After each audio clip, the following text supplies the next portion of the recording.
Hey guys, welcome to Gregory Electric. I'm here with this very nice Tektronix scope, a very old scope 5030, Tech 5030, and our friend here that is helping us. This is a very old unit. I think it has more than 50 years. Very impressive, very impressive. Very nice scope, guys. It has differential inputs, so here you can see better. Let me see.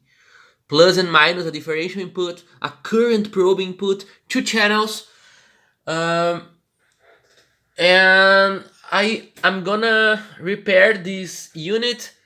It's faulty in some aspects. The channel 1 is very good. It's working just fine.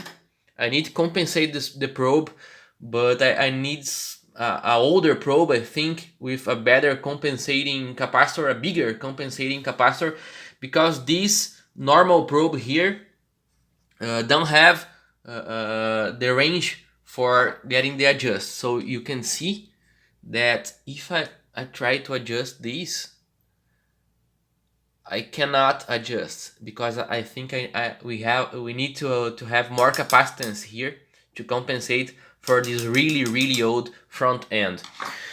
And the channel 2 is almost crap. I need to give this some time, and I will open this unit, I will record it for you and post some videos about the repairing of this very beautiful and old Tektronix unit. Can you see this display here? This is fiber optics. Fiber optics. Each dot is a fiber that comes from an array that rotates with the knob and change the dots and dimmer some dots and bright other dots. This is very beautiful.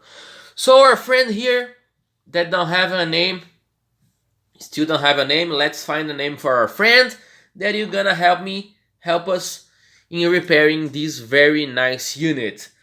Let's go, guys. Good night for you, and we see each other in the next video.